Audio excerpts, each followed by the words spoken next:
It means they're lobbyists on golf. This is I like to call this hypocritical week. You know, like the different in college game day, they have like rivalry week and separation Saturday. This is hypocrisy week in the legislature because all the Republicans went for 5 months calling the swamp, swamp, swamp, swamp. Everybody, the lobbyist corps is awful. Now they're, hey, I was just kidding about that swamp stuff. Can you give me money? I'll take some of that swamp cash. And so since it's campaign season, I want to bring in Iron County's own Brett Dinkins. Brett, welcome this week in Missouri Politics Midweek Update. Welcome to Hypocrisy Week here in Jefferson City. Hey, they went from calling them the swamp to calling the swamp. Okay, I'm stealing that, Kelton. Write that down. I'm ripping that off. I will give a credit, but that's perfect. They were calling them the swamp to calling them.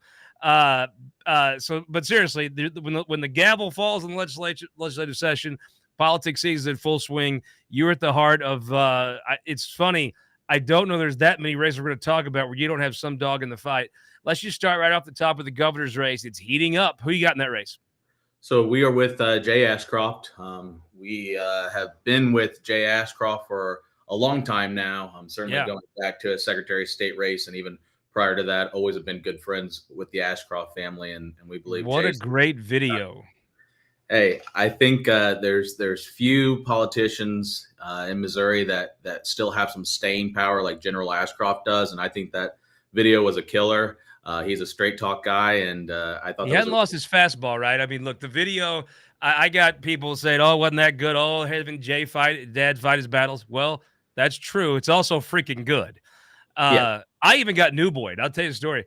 I've done this for a while, and when I got this op-ed from General Ashcroft, I was like, "Oh, this is great." Then I saw it other places, and I was like, "Well, what a sucker, Faughn."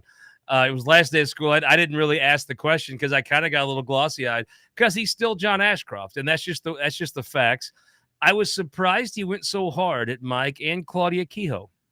Yeah, I think that what this comes down to is General Ashcroft's from a different era of politics. There was a lot less kind of personal fighting. You just kind of called the spade, and if you disagreed on these things, that was fine. I think he took a little bit of offense to the implication from the Kehoe team that Jay has some sort of voting record on issues. We know he's the Secretary of State. He's not voting on things in the legislature. Jay tried to get a voting record, but he got beat. Yeah, well, he doesn't. Lucky for him. Yes, that's right. He didn't win. Garth Brooks' Unanswered Prayers song comes to mind right now. How lucky is Jay Ashcroft that he wasn't in the Missouri Senate in 2014? If he could go back, I'm sure there was a part of him that last week of the campaign that prayed, "Lord, please, if it's your will, bless me and let me win this." How lucky is he that God did not grant that prayer? He blessed him in another way, and that was with the Secretary of State's race. And so, yeah, look, I think that's where this comes down to. Is I wouldn't have expected to see General Ashcroft get involved in such a pointed way had it not kind of been on this particular issue. I think it's fine to have qualms with people on their voting record, absolutely. But I think he thinks that Kehoe calling Jay out on an issue that Kehoe did vote on, related to this China stuff that's been going on. Let's be real, Brett. Just you and me talking hogs, dogs, and logs. The whole China issue is bullshit. It's just clickbait for Facebook, folks. They saved the Smithville, all those jobs up there with this vote. It is just horseshit. Am I wrong? I think if every candidate, everybody that says it's like saying the swamp and then calling lobbyists for money. I get it. I have a high hypocrisy tolerance, but that doesn't mean I can't see it right in front of my face. I think if I had voted on that issue, if I had been in the Senate at the time, that would be my message to voters and make the others defend their position about wanting. Jay Ashcroft's full of shit on this. Mike Kehoe's full of shit on this. Bill Eigle's full of shit on this. Am I wrong? That's one of the things they all have in common, maybe. I agree. But it's good politics. I'm not saying like good for you, man. If it polls well, which I assume it's poll testing well, run with it. But it's just bullshit. I mean, if we go to war with China, right? China's not going to bring a bunch of dump trucks over here and take the dirt back to Beijing, right? We're going to take their land and confiscate it, and that's going to be that. At the end of the day, I think that the turmoil that we're seeing just kind of globally right now, whether you look at Ukraine, whether you look at what's going on in the Middle East, has national security related issues at top of mind for voters across the board. The China foil Jiffy Pop balloon, going overhead and all that stuff. I think there's way more attention to this than what there would normally be. We have become easily bullshitted. Am I wrong? There's a particular issue, it feels like, in every year and every election. IP reform in the session this year, there's always something that's getting a little bit of traction. And in this case, China and illegal immigration seem to be the two main focal points of every campaign I'm seeing from top down. Let's go lieutenant governor's race. You got a dog in that fight? We do. A relatively unknown dog, I think, for a lot So of you folks. got Holly Rader, you got Lincoln Huff, you got David Wassinger. Everybody knows the first two. Wassinger's a former curator, ran an 18, can self-fund. The new guy that you tell me about the new guy. Yeah, so that's who we'll be with is Matthew Porter, St. Louis businessman. He actually has a relatively similar kind of upbringing story as Mike Kehoe discusses often, kind of in using scholarship money to further his education and get a better education in high school. Obviously, growing up the St. Louis school system, there's a lot of issues there, but he was able to get a good education and is really a self-made man. And we have a few of those, I think, on the ballot from the top down, which is going to be interesting to see how maybe these themes intertwine and potentially boost one another when they do have some similar stories going on. But Matthew's a businessman, well respected in the business community, has a lot of support, certainly throughout. Let me just ask you the question that I will just not believe you if you didn't ask him. So he's made some money. Is he how much of his own money is he going to spend to win this race? I think that he came into this eyes wide open. And I think that we always talk about the kind of Sandra McDowell effect in the consulting world. Well, I call it the David Wassinger effect. Wassinger put $500,000 into his campaign, just didn't spend it, and he got frankly embarrassed. I think I know David Wassinger, I know his wife, good guy. I think he was embarrassed by the fact he lost to someone he didn't fully respect, but he lost with the money he put into his account still in his account. Yeah, and that's the thing is so. I don't think you'll see Porter in that type of situation. I think he knows what the budget is that it takes to win a race like this and is willing to commit to raise and fund it. I think Wassinger is going to be the interesting wild card here. He certainly did get embarrassed in that previous auditors race. I haven't seen him do a lot differently so far in this campaign. I know he's going to a lot of events across the state, but I haven't seen, money him put in a large amount that he plans on spending. And in that case, if he has the ability. The boss just came in. On the one race, I don't know that she represents anybody. She chose to make her entrance. Casey Burns. Casey, you want to grab that microphone right there. So let me just ask you the bare bones question, the question the professional fundraiser would ask. How much is it going to cost in this four-way race? Lincoln's got a lot of money. Holly, I think, can raise a lot of money if she really puts her shoulder behind it. I think she could get to $750,000. Wassinger probably could put $1 million in if he wanted to. What take him out of it? What's the ante in to really be in this race? I don't think I don't think if you don't have a path to at least 2, but I would argue 3 million. Wow. Then you really shouldn't be in the race. I've heard this dude has that kind of cash. Are you convinced he's going to spend that kind of cash? I think that his goal right now is to raise the money, and that's always been the goal. But that's not real. He's going to call his rich friends, right? And probably, I've heard he's a wealthy guy. He's probably got a Rolodex. He probably made some money because he can throw a good sales pitch. But at the end of the day, he's going to kick his own money in, right? I think he'll certainly make an investment in the campaign, but I do think that there's a lot of St. Louis business community who's particularly frustrated by the lack of leadership in the region and related to the failures of growth in the St. Louis area that are looking for someone to advocate for them on a statewide level that they don't have right now. That's right. First of all, Casey, Brett, what's behind you in the room here? Is that a cutout? What do we got going on behind you there? You got a couple things. You've got a tall bust of Ronald Reagan with a bag of jelly beans. You've got the infamous Shields Turk campaign sign. So good. I have one of those in my bar still. I've got a bust that is so good. That was like peak Brett Lakin. Some of Brett's best work right there. That's a guy, and it's just so folks don't know, when Will Krause went to the tax commission, there was an open seat. Mike Searpoy got the committee nomination in a special election. Jacob Turk ran as an independent, but essentially you had it was a friend of Brianna Larson's. It was Hillary Shields, good candidate, really. I thought she ran a pretty good race and had a good background. She runs for the seat. Puts on. She was going to get 45%. Lee Summit is not Butler County or Iron County. Lee Summit is very competitive.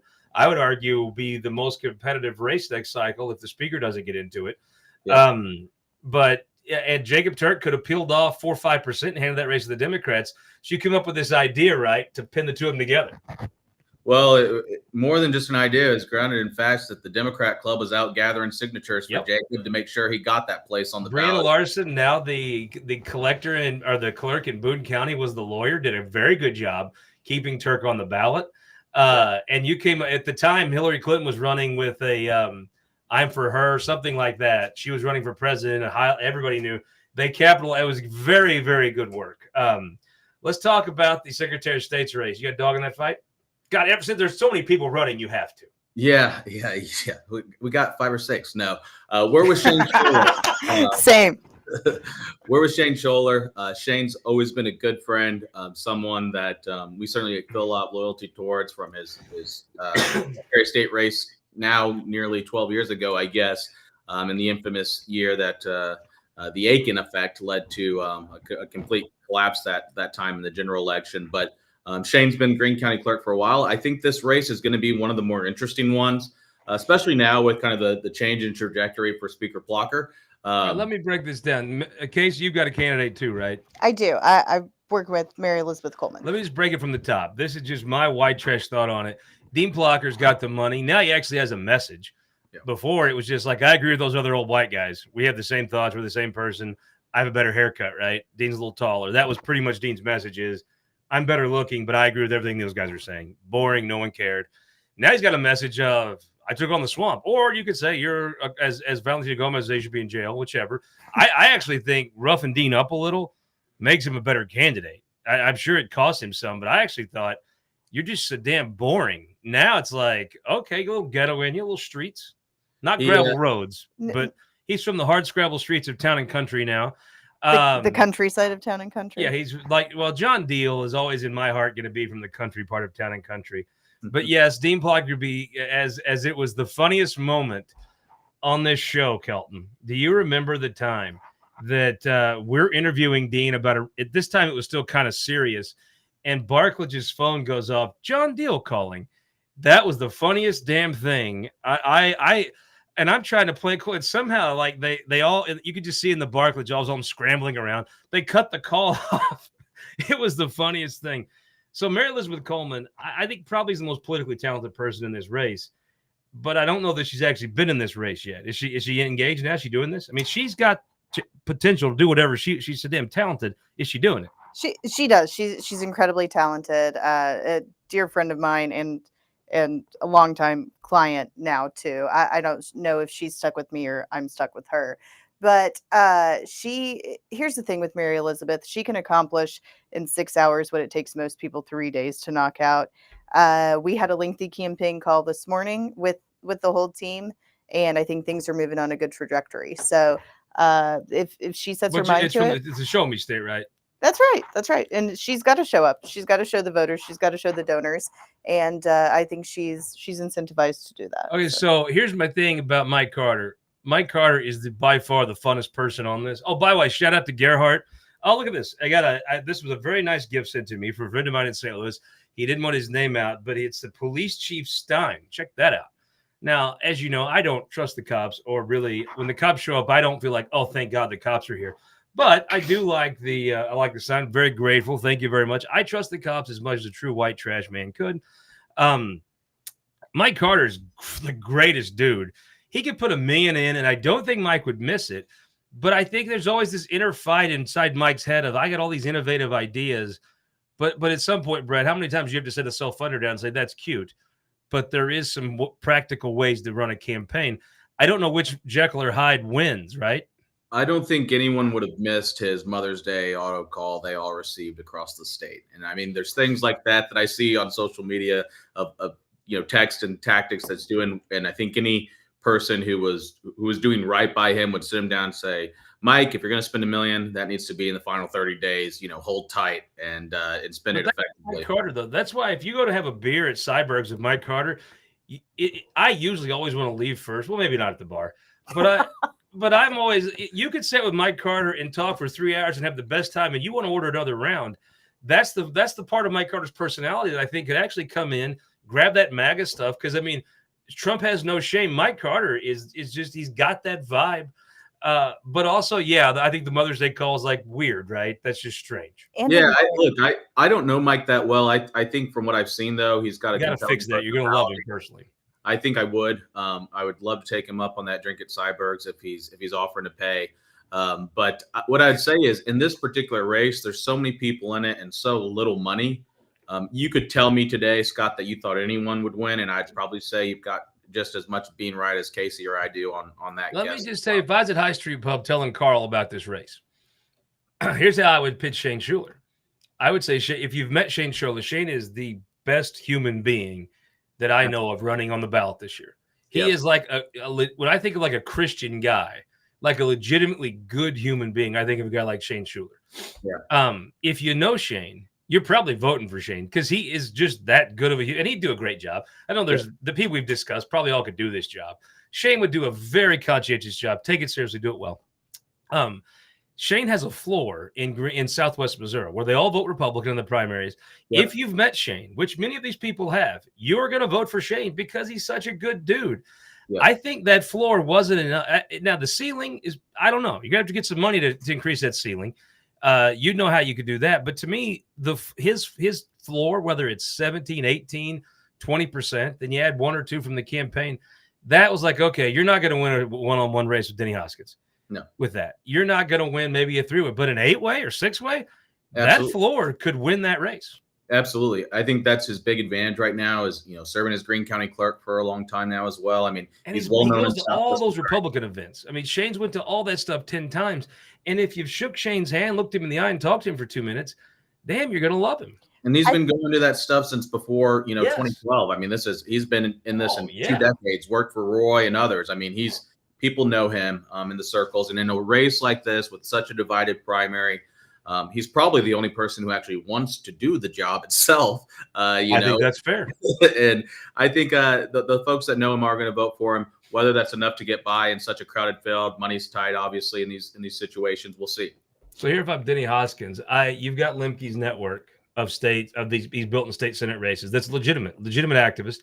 He can look. Could you follow in Bill Eigels' wake and win a one-on-one? Maybe not a 3-way, but a 6-way. If you just got the most of Bill Eigels' votes for governor, and you got your Senate district, and you got, I could see a path for Denny. Denny's going to have. Look, if the VLT people don't cut him a 6-figure check, they should pack their tent up at the Capitol next year because everybody's going to be like, oh yeah, Denny Hoskins laid his whole career on the line for you, passed nothing to help you, and then you ghosted him. I mean, I think they've got to come in, right? So I see a path for Denny. Valentina Gomez, okay, I have to admit, I don't really like stuff like this in politics, but it's very watchable to watch her just be an asshole to everyone. Yeah, she's very interesting in this race. I actually met her before she decided. Is she in this race, though, or is she on the internet in this race? Well, I think she would like to have a successful TikTok following, maybe a Twitter following, and that's her goal here. And I think she can probably achieve that. I don't know if it's going to necessarily super launch a career here anytime soon, but you talked about walking into High Street Pub, though, and talking to Carl about the Secretary of State's race. I bet if you walk into High Street Pub and you ask them, do you know the name of anyone who's running for Secretary of State? If they can name one person, it's probably Valentina Gomez. I see her dogging out illegal immigrants, though, and it's a little strange because I'm not trying to be an asshole here, but she kind of looks Hispanic, right? And so I'm like if I'm dogging out Germans, it'd be like, well, fun. That's a little odd, right? But let's talk about Adam Schwadron, state rep. Yeah, I was like, okay, he's running for show. He's running as like a practice run to run for county executive or something. But he put $100,000 in the bank. That's impressive. He led. I think he feels like there's more from even that same donor. Gonna have to bank that to really make it to be in these conversations, right? When Adam got that check, I went from not taking him serious at all to taking him very seriously, just overall, and thought, okay, he's in this to win this. But the proof was going to be in his ability to replicate that. Yeah. $100K, whether you scrape it together with 300 donors or you get it from one check, is still just $100K, and it's not enough to win a statewide race. Where I think he's come up short a little bit is that he has not translated that into additional dollars. If he's able to do so, he becomes a real contender. Yeah. But if not, he's just someone that had enough to get his signs and his, things He's like that. a going. guy. I like him. I think regardless, this is not the last Super time he's nice guy. on balance. Yeah. I think at the end of the day in this race, you're looking at Plocker's got what 1.5 million or I little would say 1.2. Plocker touches 2 before he's done. Every other viable candidate in this race will hit at least $500,000. But when you've got a gubernatorial race spending $30,000, saturating the airwaves, the mailboxes, the cell phones, the digital ads, 30 million. 30 million. Yeah. Sorry. Yeah. Not 30,000, $30 million saturating everything. Is there any difference between $500,000 and 1.2? I would argue no. And that's where I'll give my client a boost is Well, as if someone that anyone sells has advertising, I can tell you the difference is $700,000. The only candidate in this race that consistently gets positive earned media, I think, is Mary Elizabeth Coleman. And that's due to her work in the But legislature. she's talented enough to get negative earned media, which is like it's always funny to me. If you could get a negative post-dispatch, John Deal perfected this. He would go on this radio show with Jane Duker and Tony Messenger, and that genius would intentionally piss off Tony with something. So he'd write a column that says John Deal's an asshole. And then John Deal would take that, take copies of it and send it to every caucus member just so they know the Post hated him. He was just, but that's what you do, right? I mean, when in 2016, when the Post endorsed Catherine Hanaway, I got 3 emails telling me none of them were from Catherine. They were from the other 3 candidates saying she's with the Post. They're just toxic to Republicans unless they'll hate you. Then that's wonderful. Oh, please hate me, hate me, hate me. Give me all your hate. I want it all. Let's talk about the Attorney General's race. You have a mountain of money. Yes. You got a dog in that fight? We do not. We are not involved. Will's got the money to pay you. You aren't calling. Will's daddy has, like, if Scrooge McDuck needs a loan, he calls Will's dad. Him and his East Coast friends are going to swamp this thing with money. I mean, look, Will has always had. I did Big Foul show yesterday. Will worked for Greitens, which fine, not fine, whatever. But it's not an overall positive. I think it's an overall push, probably. Then he worked for the Department of Justice. What a bunch of scumbags. Who trusts those people? Then he comes out and then he worked for Trump. So Will Scharf wasn't born on third base. Will Scharf was born in the right-hander's batter's box in life. He went to Harvard. Who likes anybody from Harvard? His personal story is just dog shit. Then he worked for Trump. And even if his dad's paying Trump to let him work for him, it really doesn't matter. It's a great story, and he will tell it well because Will is a genius. I think Will's an absolute, like, real life genius. And then you got Andrew Bailey, who's done everything right in life. War hero, humble family, attorney general. He's doing all the things that every dipshit on Facebook wants. But can the Missouri folks raise enough money to fight off Will and his daddy's money? It's definitely going to be a battle, kind of out-of-state money versus in-state money. And if you haven't already, it's probably worth We usually lose those. We do normally lose those. It's probably worth the paternity test to see if Will's dad's your dad too. You might have won the genetic lottery. But what I will say about this, you look at me and you look at Will. I don't like my chances. What I would say is, Will's I a think svelte, handsome devil. Where the Bailey campaign could be a little stronger, in my opinion, and again, I don't have a dog in this fight, but where it could be stronger is Will's campaign has done a great job of really refining his message. I agree that Bailey has sued come up with every lawsuit possible, but death by 1,000 cuts versus one succinct message that works, and especially when you have a profile like Bailey's, Mizzou, go Tigers, military background.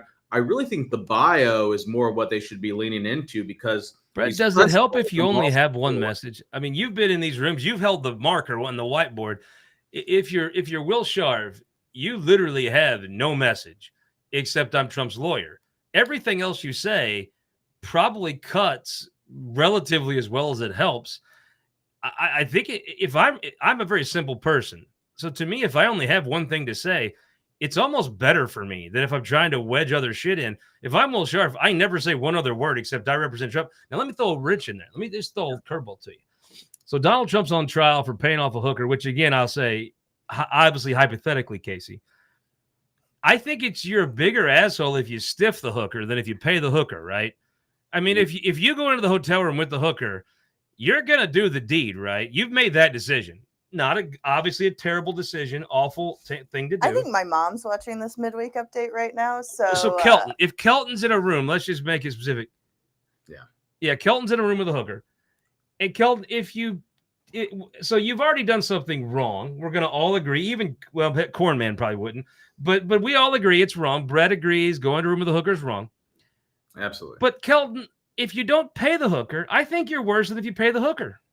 I would just remind you that my wife watches this show occasionally. So I think the point stands.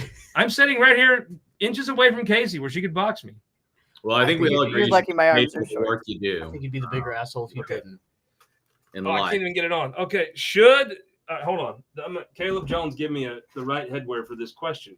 Kelton, if you go into the room, you got this thing all boogered up. If you go into the room with the hooker, is it poll question? Brett, if you're in the room with the hooker, is it worse to stiff her or to pay her?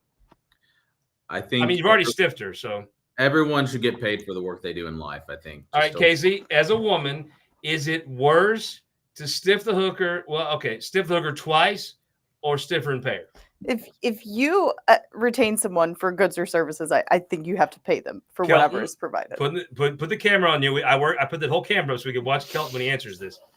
Kelton, put the camera on you. I went up. I crawled my fat ass up there and hung it up for this very shot. I forgot to turn it on. Oh shit. Okay, fair enough.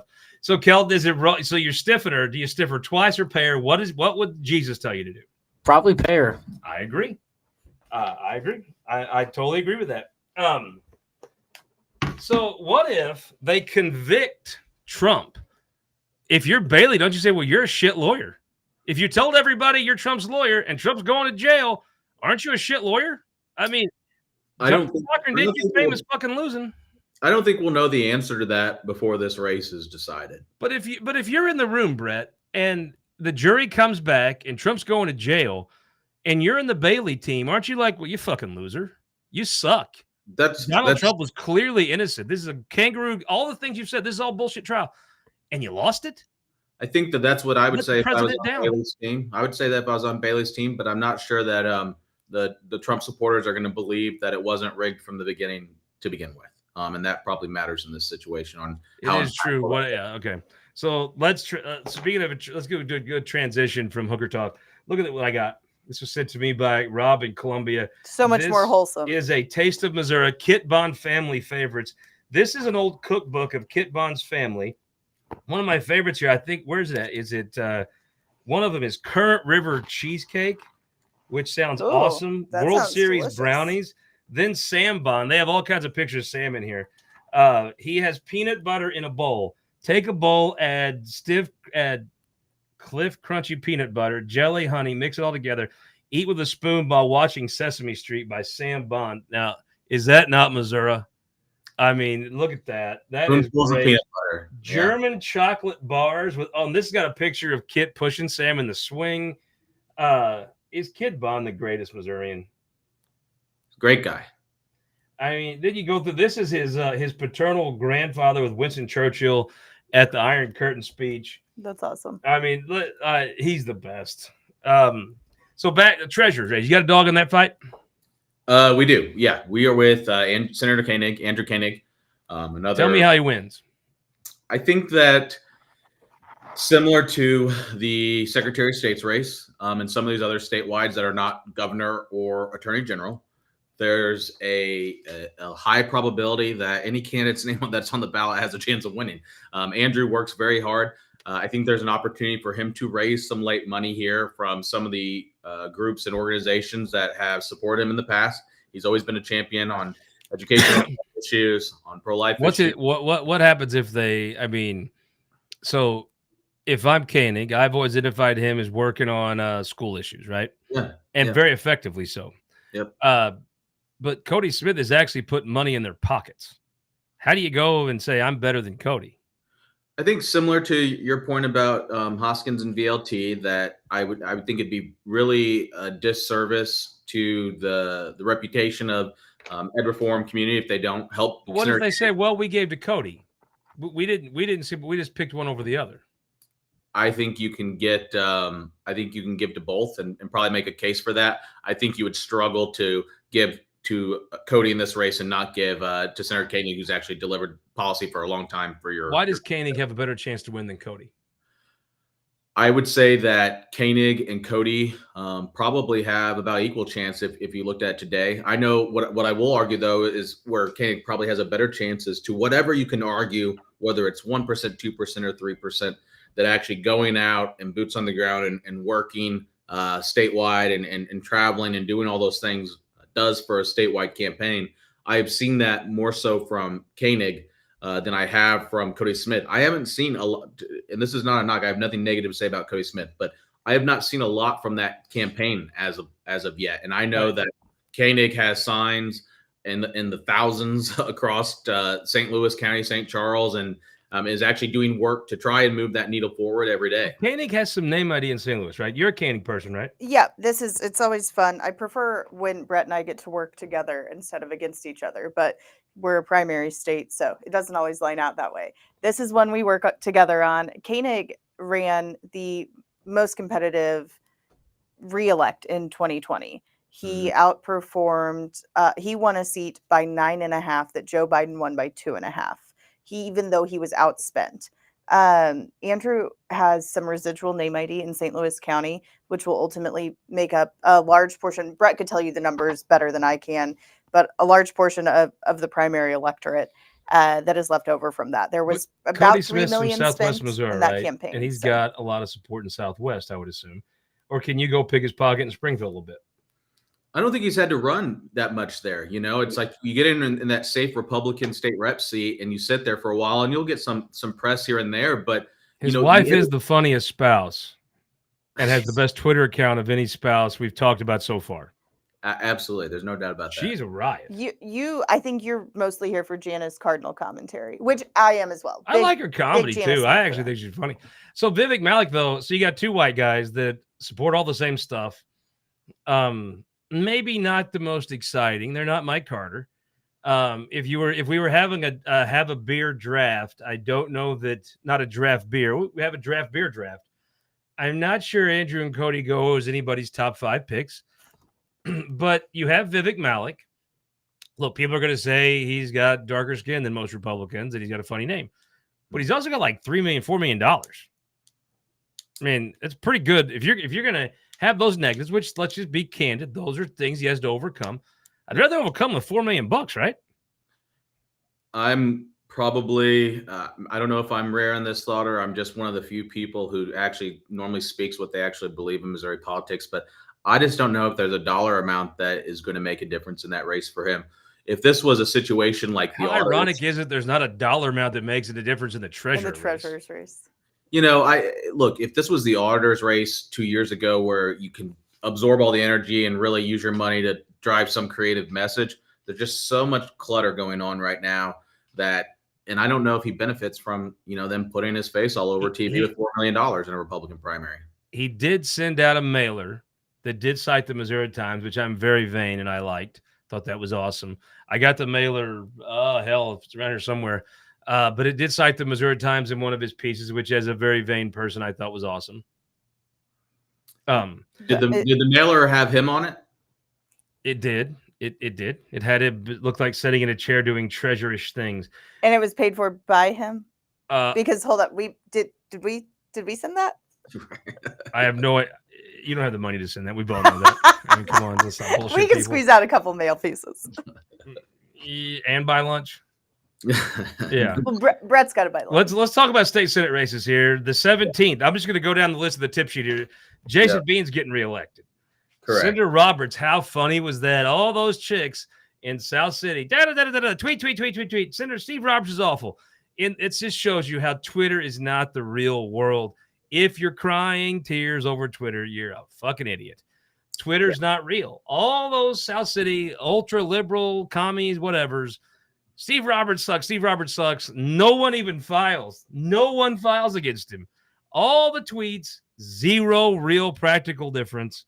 Steve Roberts coming back to the state senate. Cinder Beck's coming back. He'll be shout out to Rizzo, our guest last week on This Week in Missouri Politics. I have never cracked up on that show.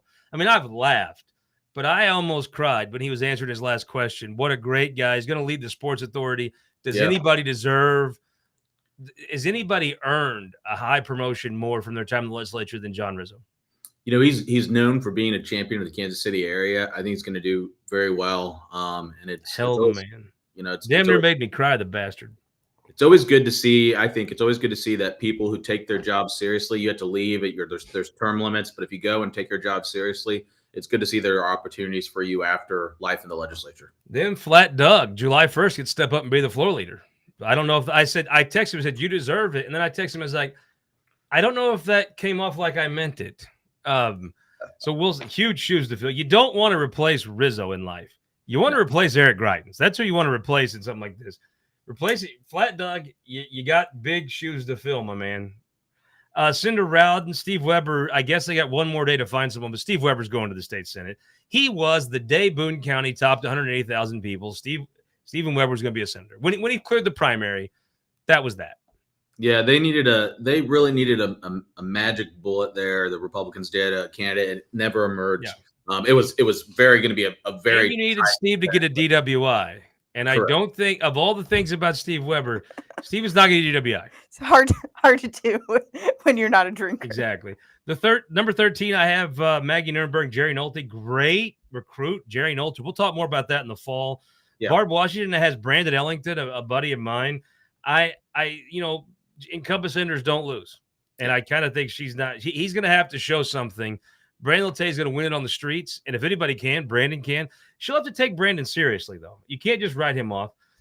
You got the 11th district. The primary there is McMullen, David Martin, and Nicola. Interesting that Nicola moved from Lee Summit, where he performed very well against the incumbent in Searpoint. Moved up to the 11th. David Martin, though, has ran. He's got a little traction. I saw a poll showing Martin outdoing Nicole, and that was Martin's poll. But the fact that David Martin did a poll, I'm like, he's in this thing. Good for him. I think the most interesting thing about this primary that I've seen so far is the Joe Nicola fundraiser at a human hair museum that as a flyer. I assume that's like Victor's house. I have no. If I told you Victor lived at a human hair museum, you would argue, but you'd think for a second. I have no doubt that Victor Callahan probably watches every minute of this, and I love him dearly. Some who are watching is Greg Keller. Maddie's not actually featured in the human hair. I think if you want to win that race, which is going to be tough, no matter how you tell me how independence is white trash and loves Trump, which is all true. The number one place of common cause from independence is the boot heel. But I just don't see. I think that the party knows McMullen's their best shot, and I think they coalesce behind him. And I think David Martin I think Nicola may look back on this cycle as a missed opportunity to wait and run for a state rep seat or run in 4 years for Senate. I don't know that he didn't. I think he may regret that decision. He had two options, and one was to not run against Senator Searpoy and focus on this race, and the other was to wait on this race and then run for the Searpoy seat. But I think that when this applies to another race we'll get to, I'm sure, shortly. But the problem is you get into these things and you start running for kind of these races, maybe uphill battles or whatever, and they think, oh, maybe I'm building name ID or a following or whatever. And they really blow their kind of one shot to be seen as a serious candidate. And then as an outsider. Yeah, and then somebody was tweeting me about how Jay Ashcroft's the outsider of this race. I'm like, everyone in this race has been on the government tit for 5 years or more. There's no outsiders running for governor. You're just a fool if you think you're one or you think you're voting for one. There is no outsider here. Nicola was the outsider last time by logical definition. Yeah. Now, if he runs again in the A, he's a 3-time candidate, 2-time loser. I agree with you. I think the better move. I mean, as well as he placed 2 years ago at Searpoy, I think it's hard to say he made a mistake there. I think the mistake was coming up here and running. Yeah. I mean, the guy has it together. He's a legitimate candidate. I just think he may look back and say, I wish I'd have kept my marble and powder dry and moved in the 8th. Don't move districts. Don't move districts. That's a good life lesson. I think you find if you have lost one, if you run a really hard campaign, let's say you get your friends and family to write you big checks, you run hard and you lose. People will fund you one time. I think raising adequate funds for a second and third potential loss, I think that gets really difficult. So number 9, Chantel Nixon Clark runs against Cinder Mosley. I gotta say, I mean, hard to beat an incumbent. The Walton Machine with Mosley, that is not a place you could surprise me there faster than you could some other parts of the state. It's not a place I'm familiar with. I generally just bet on the person that's the incumbent there until I see reasons not to. Then we have number 8, Senator Bratton's reelection. Look, I think he was done a huge favor. Senator Bratton is like the Dale Carnegie of senators. He was able to call Cindy O'Loughlin the worst names, flip off Caleb Browden, call every one of his colleagues just a piece of shit, and they gave him a huge win anyway. I mean, I view Rick Bratton as like Tom Sawyer conning everybody else into painting whitewashing Aunt Polly's fence. I mean, what a bunch of he saw 29 suckers coming and he played them for fools, didn't he? You know, I think Good for him. the end of the day, his top priority was seemingly the landfill legislation. And they're like, oh, property rights. We're going to take your property. Oh, pick winners and losers. No, we're going to pick that you lose. All the bullshit. He made them screw themselves while he bashed him over the head. What 29 fools. There was a really easy way to give him the loss there. I think, you know, property rights arguments, all that stuff was set up nicely. Wasn't super complicated. But I have no disparaging comments for the bully here. I say the people that got bullied are weak and they deserve their fate. Now, Mike Hafner's putting on a campaign. He's hustling. I mean, that guy's got a hell of a story to tell. Mike Hafner is running hard, and it was his. They want to, it's Mike Hafner's bill, and I'm like, yeah, good. Like somebody's going to give a damn in Belton about that. Mike Hafner's running a real race. Dan Houcks. I mean, look, the way this district breaks up, if you held Johnson and Bates, and you had money, which I would say by the end of this campaign, Houcks will have the most money to go in and get some advertising and pick some Harrisonville votes up. It's still anybody's race, but boy, I think this would have been a toss-up, except for that landfill gift that Cindy O'Loughlin gave Rick Bratton. I know what he didn't even appreciate it. I know what Rick Bratton's message is in this race, and I know what Mike Hafner's is going to be in this race. I'm not sure I know exactly what Dan's message is going to be to the voters. I think he's going to raise a lot of money. I think there's a lot of reason that Jeff City wants someone there that's going to work together and get things done. Absolutely. I'm not sure I'm not sure I've seen what his message is going to be to folks yet that's going to resonate in a Republican primary. I mean, they're still early, but that's fair. I think we see a lot of people on Twitter, on Facebook, pandering and saying, oh, the establishment hates me, or I'm feared by the establishment. Well, the establishment doesn't fear Rick Bratton. The establishment has come to mean anyone who has money and plays in these campaigns. And I thought we were Republicans. I'm a Trump Republican. I'm pro money.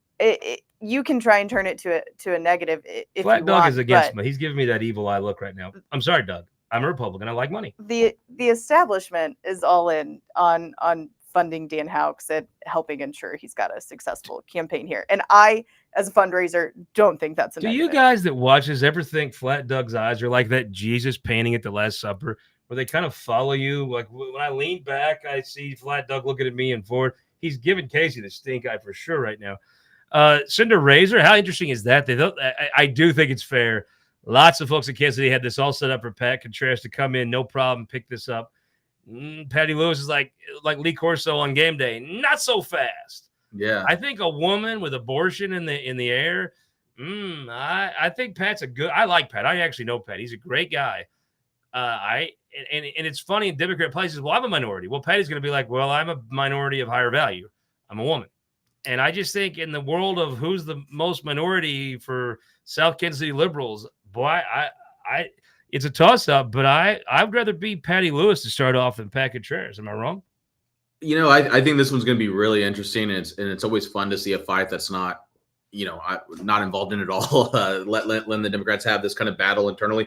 I don't know. I think I still give it to Pat here. I still think he's probably the favorite. I think he's just more of a known entity. But this could be one that could easily go to Patty Lewis. I could see the year of the woman. I think it's something that's going to play out here throughout Missouri this cycle. And I do think that she is going to give him a run for his money here. I'm going to get over there next week and try to buy Razor a beer and see if he'll educate me on how this turns out. But going from race you don't have a dog in the fight into number 6, one you totally fight. I am not talking about the number 6 race, the 27th, when your mother's running. What I'm going to do is just give you the platform. You break this race down. And I'm going to Casey, if you want to jump in on this, you two talk. I'm shutting the hell up. Me and Corman are going to sit here and talk about what do you talk about?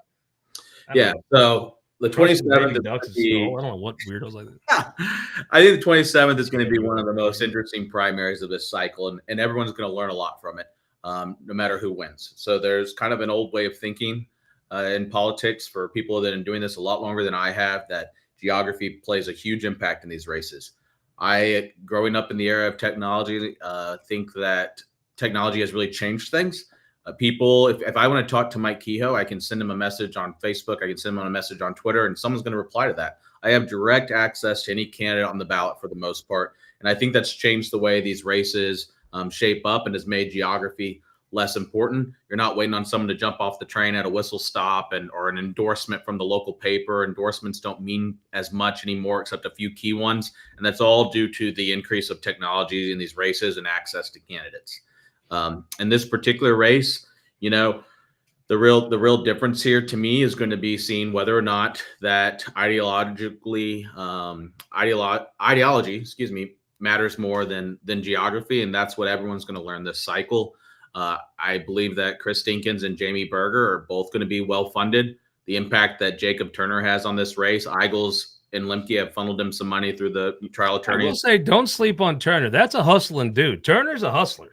He's a worker. He is a worker. Yeah. I know, the day one, he called every lobbyist in Jeff City, and asked them for money for his outsider campaign. I know that's going to be part of, he's working it. He's doing it hard. I just don't think, the polling has showed he hasn't really broke through 3%. We'll see what he's able to do, but he will have money. It's a super cheap media market. So, I just told someone the other day, all three of these candidates are going to be up on radio and TV. They've all got the money already to do so. You're talking about rural Missouri still in a really cheap TV market with Cape Girardeau. So it's going to be a message game. I think the Democrat stuff is going to really hurt Berger. I know people like to say everyone down there was Democrats, and they were in 2008, but they weren't running as Democrats in 2018 like Jamie Berger was. And I do think when you're running as a Democrat, when Trump is the sitting president, that's not going to play well down there. Every single county in the general election, when you look at the Senate district, every single county in the general election voted 70% or more for Donald Trump for president. That matters. I just like to say the reason I can't support Jacob Turner, although I do like a hustler, is I love the fact the last 4 years Cape did not have a senator, and I can break Limbaugh's balls about that. And now, God smiles upon us, they still won't. And I'll have possibly 8 years to make fun of Limbaugh about that. So, everything's coming up roses for me, except for this. I can't have that dickhead. Are you conceding that Jamie isn't the Cape candidate? Well, I think he's from Scott City. I can't follow it myself. One day he's from Cape and concrete. Okay, we've talked about this is the only part of this I was looking forward to getting over. Let's talk about the 15th. Koenig's term limited. You got Gregory, Harder, Boland. You with any of those guys? Yep. I'm with Councilman Mark Carter. I feel so. Got a name ID, right? Yeah. Sure. Hard to get name ID because hell, Chesterfield. If you were going to put, let's be honest, if you're going to give the state an enema, you put the hose in Chesterfield. It's just god awful people doing hoot on those cul-de-sacs, just disgusting. But they're hard to get to know because it's expensive. They move in and out. They don't answer their door. But they voted for Harder, right? Yeah, absolutely. They vote for Harder. They've seen, the county council during the COVID stuff. This was what skyrocketed Ben Brown to be able to run for state senate. Yep. You look at, there was a lot of media on what was going on in St. Louis County for a 2-year period. And Harder was at the forefront of a lot of that stuff related to the restaurant restrictions, the same way Ben Brown was. Two things. One, it's an odd culture in the St. Louis County Council. You fundraise for county executive a lot. You don't fundraise, and it's not a Mark Harder thing. No, hardly any of them raise, very much money. So it's going to be tough to get him coached up to run for a geographically and numerically smaller district, but you got to fundraise for state senate. That ain't real. You ain't going to be able to not fundraise and win like you're the county council. Is it hard to get him engaged in that? Because, the numbers kind of look like, not great, right? What I'd say is when, it is absolutely a different environment running for county council. He did have a great fundraiser this week with Bob Brinkman, a lot of great local. Saw that. Isn't that a beautiful barn? Did you go to that? I did. It was an awesome place. That's cool, man. Cool That's history. a cool barn. It's worth visiting just for the history of it. When you take out the loan from the other two opponents in the race, Boland and Gregory, Harder actually has about a 20K lead, but the reality is that all three of them are far short of what you need. This is the exact opposite of the SD27 race, where every candidate's going to get up on media. This is a very tough seat to get up on media. And right now, Gregory, Bolin, and Harder, none of them have the money it takes to get up on TV or significant forms of media. And so, you look at where it's at right now, and what Casey mentioned on these statewide races is, in a Senate race, the difference in 50K and 75K or 75K and 125K really doesn't translate to a lot more, getting in front of the voters with this stuff. You're not. Well, on this, I got an invitation to a fundraiser tomorrow night. You got David Stewart, Steve Tilley's hosting it. Yep. For Gregory. You got Barget, Bernie Federico. You've got Eric Holland, Jim Onder, Ketchmark, Scott Rosenblum, Travis Noble. Dr. Prada, he's going to put some money. It breaks down like this. Tell me first we're getting to Gregory. Tell me how's Bolin win this? He's mayor of Wildwood, right? I think you can make an argument for Bolin that he will spend the resources that he's put in. He's been the mayor of Wildwood, which has a large geographic base in the Senate district. Brett and I were talking last week, though. This is a very interesting primary because as of today, I think it could break anyone's way. For the Gregory fundraiser tomorrow, I've seen a lot of people this cycle be guilty about putting names, listing a host committee, but not having a dollar amount commensurate with that. And just asking people, hey, will you lend your name to this, and hope that they can go chase the dollars afterward. Now, I think July David 15th, Gregory right? is a very disciplined fundraiser. I would imagine that he's associated some asks with this host committee. But if that host committee doesn't translate to a six-figure event, then someone has not made hard asks and followed through appropriately. So here would be my pitch on Gregory. He doesn't start off with a natural base there. I would say I'd rather be a county councilman because I think it's a little removed. Even though you voted for Shalonda Webb to be the chair, and I would say that hit comes. The county, you don't get pissed at your local government. You get pissed at. When you're mayor, you get a lot of name ID, but you get a few negatives where you just don't get those on the county council. Gregory, I think, is going to have the money. I think he's going to have more money than everybody else. Bolin's going to have to hustle to get on the radar to get attacked, right? Harder's going to get attacked. Probably that he voted for a pro-choice chair of the county council, if I had to guess. I don't know what else. I just don't see Mark Harder as having like super big skeletons. Just doesn't strike me as that kind of guy. No. It'll be interesting to me to see how it breaks down, but I say Gregory has the money at the end of the day. Am I wrong? It's how much more money does he have than everybody else, right? How much more does he have, and is it enough to buy a TV spot? And in St. Louis County, what are those running? You're going to flood their mailbox right now. And you're going to flood the mailbox, I would assume. I know when I talked to, I'm going to go back to the Andrew Koenig campaign. Andrew's team knocked 75,000 doors, and that was a general from June through November, knocked 75,000 doors. And Andrew himself knocked. Will Harder knock his doors? Tens of thousands. I know you're going to say yes, but are you you got a team of people with him? Is that Harder's out knocking doors? He's knocking. I'm not going to claim like others would that he's been knocking. Barclays gave me some number that Bolin 2 years and rain. Go bullshit somebody else. But he's I think Barclays said Bolin had knocked 7,400,000 doors. I think was his number he gave me. I'm like, or something as equally silly. Of course, Gregory, they're all going to tell you bullshit numbers. I would say, Bolin, I have heard from people is knocking doors. Harder is. Gregory is. I would say right now, probably Bolin and Gregory are outpacing Harder a little, but Harder also knows how to win these votes. I mean, nobody has went and won these votes like Mark Harder has. Let's talk about the number 4 race, SD3, your hometown, Bonne Terre, Good Earth, Henderson and Buckeye Courtway. I saw Mike Carter do some polling, which is about what I thought. Henderson starts off with the lead. I think they put those other 2 counties in to kind of help a St. Francis County candidate. You have Jeffco in there, but you also kind of spar off and you get St. Francis along with you've got your Potosi area, Washington County, and Crawford. Where are you at in this race, Brett? We're nowhere. We are unengaged at this. Okay, but there are some freaks in Farmington, right? You cultivated them last time. That I would say, look, the freaks always go with the person they don't know. I always tell you, if you want the support of a central committee, don't show up 2 years out because they'll hate you. Show up 4 months out. You'll be the new flavor. But by month 6, they're gonna, and if you win and never do anything, they're gonna hate you. So I would say Cindy could pick off some of the Farmington freaks, right? She's gonna get, she has the opportunity, I should say, to get some. And the only reason is they don't know her that well. So they'll believe she's better than what they know. And then if she wins the race, they'll hate her too in 2 months, right? I think ultimately, she has less of a voting record than Mike does. Mike has seemingly grown a little bit more conservative, if you want to use that word. But, when you look at the scorecards or whatever, he's trajectory, he's grown a little bit. He's voted for the education reform bill and stuff like that he hasn't historically done. So take that for what it's worth. I do think that he's playing the game to win. I think he has, the Engler institution behind him, which does still matter down there some. Engler.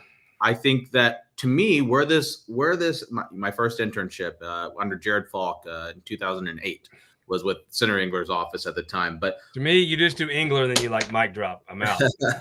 There's two things that matter in this race to me, and that is where labor ends up or doesn't, and where education ends up and doesn't. And that's both sides of those issues. It does, education reform or education establishment go all in here? Does labor go all in here? Let's talk hogs, dogs, and logs. Labor's going to Henderson. Henderson starts off with the lead, a little bit better map. Tell me how Courtway turns that around. Does she just go to the school people and say, hey, I've been with you longer? I don't think it's even an argument of I've been with you longer. It's I'm legitimately with you. We saw a lot of people vote for this year's education reform bill because of the generous package it had for public education. I think person on earth, and I have nothing negative to say about the Henderson family, have known them forever, think Mike's a great guy. I don't think anyone thinks Mike is going to go to the Senate and be. I think you're both wrong on where Kevin falls on this race. I think he is navigating it very cautiously because he's a smart man, and I respect him for wrong that. About Brett. Kevin English with Mike Henderson, isn't he? I would say absolutely so. Yes. But Casey, Casey is a whisper of the folks down there. She's drank that same lead. Okay, you two are both school reform people. You have been forever. We're also children of the lead belt, so you got to give us a that. true asshole to turn me on to say, Brett, you were right about schools. I was wrong. Casey, you were right about schools. I was wrong.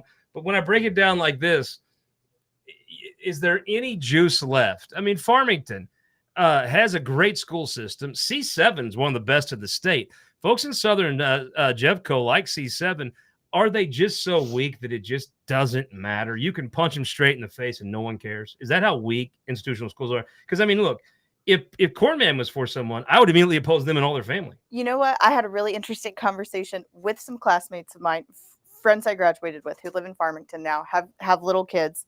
And they're like, we send our kids to private school. We send our kids to the Lutheran elementary.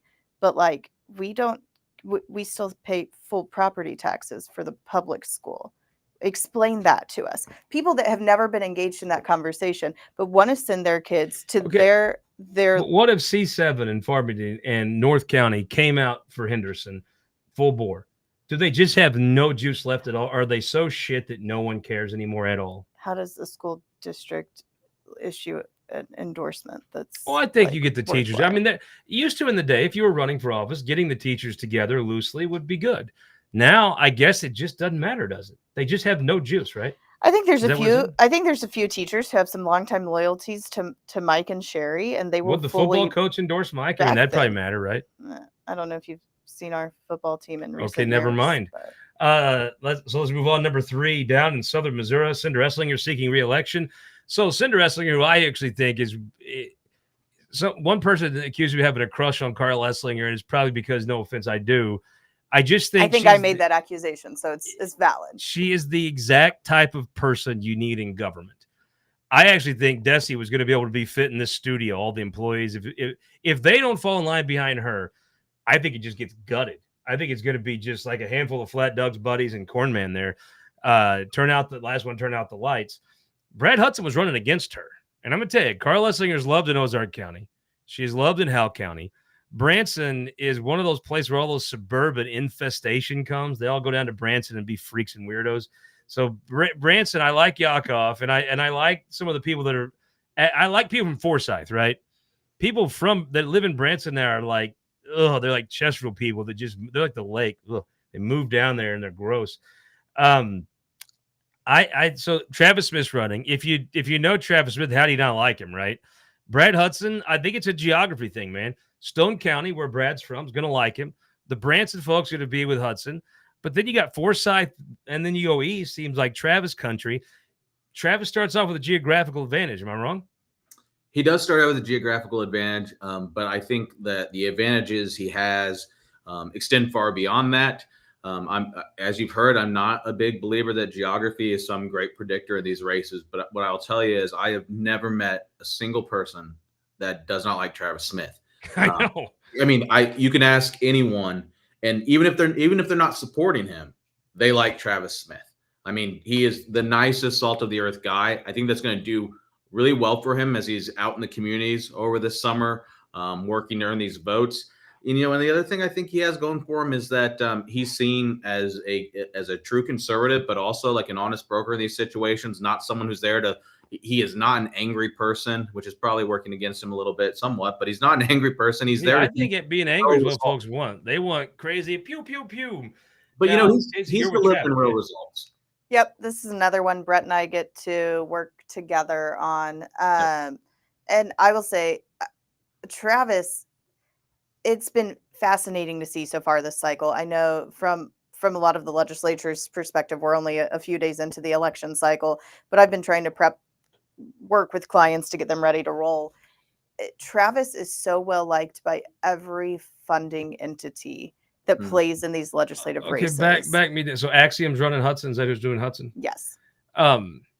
If you're Cindy O'Loughlin, right, you effectively shut down the Conservative Caucus, Freedom Caucus this cycle. Now, they killed lots of legislation, but you kind of just adjourned and said, I'm done here, right? If you're Cindy O'Loughlin and you don't go to lobbyists and say, every dollar you don't give to Travis screws me, I think she deserves what she gets next cycle. Will she sit down with lobbyists and be like, look, Travis may not be with you on every little tiny issue, but don't complain the Senate's broke if you send me people who's expressly here to break the Senate. Is she going to sit on the sidelines and Schatz herself? Because Schatz sat back. And I love Dave Schatz. German, if you know me, you know I love Dave Schatz. Schatz didn't do shit. He sat back and didn't help people that wanted to serve in the Senate. He helped people who wanted to break. He didn't do anything for those folks. And the folks that wanted to break the Senate was all in. And he got what he deserved. And he passed off a mess to Cindy O'Loughlin. She's cleaned up a lot of it. But if she doesn't lean in on races like this, I have no sympathy for her. I don't think in this race she'll even have to. I am not. I don't say this about every candidate. I am worried, hustling, working hard to make sure everyone's got adequate dollars in the door. I think Travis just has the personality, the background, that everything about him makes him the perfect storm that money is just attracted to. And I don't think she will have to even weigh in to keep money from moving to his opponent. Let's talk about the biggest race here, the last one, the number one race in the state. You could not have more polar opposites. You have Curtis Gregory and Doug Ritchie, the number one race. It's a Republican seat. So you both are Ritchie folks, right? We are. I'll size it up. You take it from here. Geography, pretty well split. I do think, Senator Ritchie, or could be future Senator Ritchie, sent me a thing about he's a pastor in Ray County. That's got to help. No question. Kind of the geography split. Clay County would be his base. Anywhere there's a Starbucks is going to be Doug Ritchie country. Anywhere there's an Orchlands is going to be a Curtis Gregory country. Curtis Gregory's a farmer. He's going to have more money. You have Doug Ritchie again. If you're Cindy O'Loughlin, Doug Ritchie's there to tear you down. Curtis Gregory is there to be a senator. To me, this is the most starkly defined race. You have a Facebook person and you have a farmer. You have the suburbs versus rural Missouri. You have an angry person versus someone that accomplishes things. It seems to be pretty well laid out. Tell me why your guys going to win, Brett. So I would say that I think that Doug Ritchie actually has a great rapport with Cindy O'Loughlin. I think that a lot of folks. Is she that big a sucker? I don't see Cindy for a sucker. I think that we've seen that. I don't see Cher being a fool. Ben Brown is someone that was expected to go in and be a problem and has turned out to be a great leader on the conservative side. I think there's several examples. Curtis Trent and even Andrew Koenig, that have shown some independence, that they're as conservative as When they has come. Andrew Koenig shown independence? I would once. He is not. No, he ever. has not voted strictly. You mean former Chairman Koenig, who was such a good friend to Cindy? That was a bad example. Well, Andrew did go apologize when he screwed him, but he still screwed him every single time, every day. I would much rather, if you actually saw the profile of both these folks as far as their, ideologically and stuff, you would actually think that Gregory is representing Clay County and Richie's representing rural Missouri. And I think that Richie's message is going to work much better. You've been in St. Louis too long. There is no rural Missouri. I will Gregory say would be a great candidate in that Columbia race against Stephen Weber. I think he would have been the star they were looking for there, but I just don't. He was the star Gary Pinkel was looking for. I'll also say, as someone who's met Doug in his district multiple times, and who is a big Starbucks fan. You'd vote for Doug Ritchie? Yes. I couldn't find a Starbucks for 20 miles when I met with Doug and had fundraisers in his district. So I don't know what this suburban idea is, but what about Truman? What about Truman? If you're going to have a Democrat represent the campus, and you're at Mizzou, you got to win you got to win Curtis Gregory's race, right? That flagship council should lower the flag if they don't elect Curtis Gregory, right? I mean, just Truman. Does Truman have a pack that I missed? It'll go from the fight song to. Truman is a friend of mine, but we're going to be on different sides of this race. Truman, I hope that's okay with you, but yeah, he's cool with it. Yeah. So now he's going to be broke, right? I'll send a bigger check. If Brett beats you, you're broke. Yeah, he's broke. Any Cotton Bowl for you if Brett wins? No Cotton Bowl. All right, Truman. We're gonna put. I'll send the win bonus to Truman. I think. Yeah, he's in for that. I think the Bear is pro Doug Ritchie, so it's my alumni. We have no love lost for Truman. Okay, I would put these two on par when Cliff was there, but Cliff retired, and if I'm putting them on top of their wallets, it goes like this, right? If I put them on top of their Cotton Bowl wins, although I did like the last thing Cliff did, we put him in Conference USA. Yeah. Not bad. How are you going to replace Cliff Smart? I do not like your future without a Cliff Smartless future. It looks pretty dumb, actually. I can't wait to meet the new guy, but I mean, would you want to replace Cliff Smart at something? Shit. No way. I'd be like, I'll apply for this job in 2 years when it's open again. Okay, so you're both saying Doug Ritchie wins. Give me the argument why. So I'd say that if for those who are believers in geography, you said it, right? He does start out with about a 40% there in his area. But to me, it's still an ideological thing where his message of branded conservatism plays well in rural Missouri. I think Doug Ritchie's a very good politician, and being angry, which is his message, is what people want to hear. And the question to me is, Curtis Gregory have more money. Can you get angry like Doug does? I don't know the answer. There's one genuine agriculture district truly left in this state, and Jason Bean has it. I think the farmer thing. I mean, this is. This map was awful. I mean, honestly, I have made fun of Chapman multiple times. This map was, if you were wanting to screw this state hard, and you wanted to put a bunch of Starbucks drinkers in office, this is your map right here. Now, I am also going to be the first one to say, if you don't, and you elect a bunch of rural folks, and these suburban people vote for them, because let's be honest.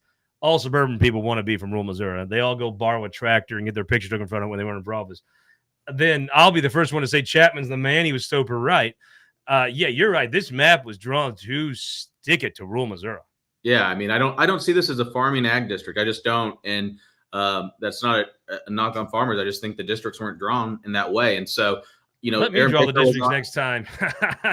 You had Baker. You had Aaron Baker. I'll take care of you, cul-de-sackers. That'll be a week ago that talked about the value of being with the evangelical base here, and Richie's obviously a long-term. But didn't Donald Trump as much as that map screwed rural Missouri, you're not an evangelical if you're for Trump. You're full of shit. There is no evangelical base anymore. Well, I live my life. You're just a hypocrite, asshole, liar. If you say you're evangelicals for Trump, you're just full of shit. You're a grifter. I live my life to disagree with you on things, but I do think the party has shifted. I do think the evangelical wing is not as prominent as it used to be, but we are still in Missouri. That we are still. You go to Trump rally and quote scripture. No, but I also What kind don't of think sucker? every You'd be candidate can you'd be the just. kind of sucker that thought Rick Bratton, if we give him this bill, will be nice to us. I don't think That's what level of sucker you'd be. I don't think every candidate has the capability to replicate Trump either. You'd be I the don't sucker think it's Cindy O'Loughlin authentic. would be if she sits back and lets people there specifically aimed at tearing her down get elected and her do nothing. You mean people who have worked with her on her biggest priority to accomplish that over the years, which is education reform? People totally determined and surrounding themselves with people to rip her apart. People that say she's a rhino, a clown, a traitor, awful, are the people they pay. Now, you could say whatever you want. Here's the, what I love about politics, Brett, and I'll end it with this. There's a scoreboard. I think Cindy O'Loughlin is one of the savviest, gut-level people I've ever met in my life. I support her in every way. I think Cindy O'Loughlin is exactly the right person at the right time. I am proud for my daughter that it wasn't a token person leading the Senate as a woman for the first time. It's a person that earned it. And I don't think she's a fool. No. But as we'll say, the scoreboard will tell the tale. Well, people have to remember, Cindy has been involved in conservative politics, Club for Growth and others for a very long time prior to ever being in office. And at her core, she's a very conservative individual. And so we'll see what that means for her as she nuances these races and where are the people I think Cindy O'Loughlin isn't nuanced. That's why I think neither is Donald Trump. That's why she's a person for the time. Cindy O'Loughlin's a gut-level reactor. I don't see nuance in Cindy O'Loughlin. I see Cindy O'Loughlin makes a decision and sticks with it.